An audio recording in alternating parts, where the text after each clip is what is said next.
Salut les gars, nouvelle vidéo. Aujourd'hui, on va aborder un sujet très important. On va comparer Dubaï et la France, et plus particulièrement l'immobilier dans les deux pays.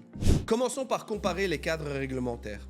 On va explorer les différences entre les lois et les règlements européens et ceux de Dubaï. On va parler également du potentiel de rentabilité. On va comparer les différents rendements potentiels en Europe et à Dubaï, les risques et avantages. On va évaluer bien sûr les risques associés à l'investissement dans chaque région. On va discuter de l'impact de la culture et de la religion sur les choix de l'investissement. Bienvenue dans cette nouvelle vidéo. Aujourd'hui, on va plonger dans le monde fascinant de l'investissement immobilier en France et à Dubaï. Que tu sois un investisseur chevronné ou que tu envisages de te lancer, ce contenu est fait pour toi. Alors reste avec nous jusqu'à la fin et n'hésite pas à poser des questions dans les commentaires. C'est parti. Alors maintenant, entrons dans le vif du sujet. Voici ce que tu dois savoir sur l'investissement immobilier en France et à Dubaï. Comparons déjà les cadres réglementaires. En Europe, chaque pays a ses propres lois et règlements concernant l'immobilier. En France, par exemple, la législation est stricte et offre une protection solide aux locataires. Les baux sont généralement de longue durée, 3 ans pour les locations vides et 1 an pour les locations meublées. Et les propriétaires ont des obligations strictes en matière d'entretien et de réparation. À Dubaï, le cadre réglementaire est plus flexible. Les contrats de location sont souvent plus courts, 1 an, et les propriétaires ont plus de liberté pour fixer les conditions. C'est-à-dire que vous payez par mensualité à l'année ou bien tous les trimestres. C'est vraiment au cas par cas. On peut tout négocier avec son landlord, avec son propriétaire. Cela peut être avantageux pour les investisseurs, mais il faut être vigilant quant aux clauses contractuelles. Parlons maintenant de la fiscalité et des impôts. En France, les revenus locatifs sont soumis à un impôt sur le revenu.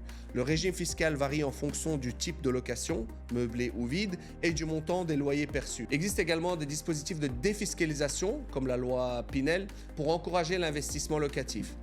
À Dubaï, il n'y a pas d'impôt sur le revenu ni de taxes foncières. Cependant, il existe des frais d'enregistrement, la DLD, Dubai Land Department, et de transfert de propriété lors de l'achat, qui est de 4% de la somme totale du bien. Il est essentiel de comprendre les spécificités pour optimiser la rentabilité. Parlons maintenant du marché de la location.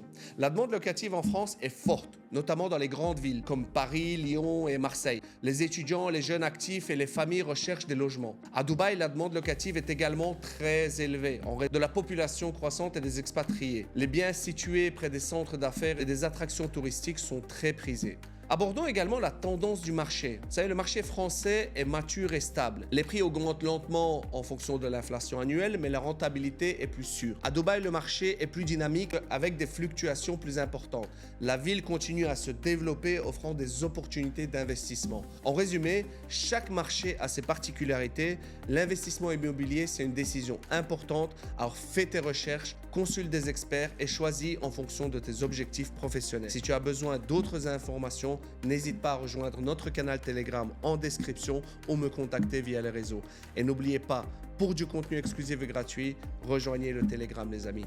C'était tout pour cette vidéo assez courte, c'était juste pour vous donner une idée approximative de quelques différences importantes entre les différents marchés. Mais il faut savoir qu'aujourd'hui, on le voit les amis, on le voit, de plus en plus de jeunes diplômés, qu'ils soient issus de l'immigration ou non, veulent partir à l'étranger. Que ce soit au Canada, que ce soit aux Émirats, que ce soit en Asie, peu importe, le nombre d'expatriés dans les différents pays ne fait qu'augmenter. Aujourd'hui, malheureusement, les pays comme la Belgique ou la France, qui nous offrent différentes opportunités, qui ont bien sûr, je sais que dans les commentaires ça va ressortir, des mutuelles solides, un enseignement gratuit, etc., sont plus avantageux pour certaines personnes. Mais les amis, vous êtes taxés. Admettons, quelqu'un qui gagne 3 000 € brut en Belgique va retirer un salaire de 1 800 à 1 900 € net. 2 000 € au grand maximum. Et ce, en fonction de ta situation familiale. Est-ce que tu as une personne à charge ou pas? Est-ce que tu es seul, isolé? Est-ce que tu as des enfants, pas d'enfants, handicap ou autre? Donc, il faut savoir qu'aujourd'hui, à Dubaï, votre brut, c'est votre net. Et effectivement, les écoles sont plus chères. Effectivement, les soins de santé, il y a des assurances privées qu'il faut payer par mensualité et qui coûtent plus cher. Effectivement, mais au final, si votre salaire est plus élevé, est-ce que ce n'est pas mieux? Est-ce que ce n'est pas mieux d'être certain que ce que tu gagnes, tu ne travailles pas 2 mois ou 3 mois gratuits dans l'année juste pour pouvoir payer des impôts et mettre tout dans le chaudron de l'ONSS? Posez-vous les bonnes questions, les amis. Regardez ce qui vous convient le mieux.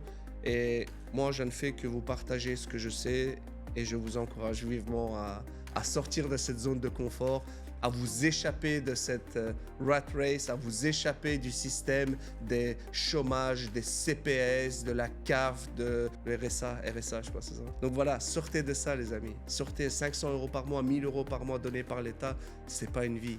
Sortez-vous de là, allez travailler, allez évoluer, formez-vous dans des compétences qui sont reconnues et qui sont nécessaires au quotidien et allez chercher votre argent en ligne. Aujourd'hui, tout est possible. On ne vend pas de rêve, on vend juste la possibilité de changer de vie pour ceux qui le souhaitent.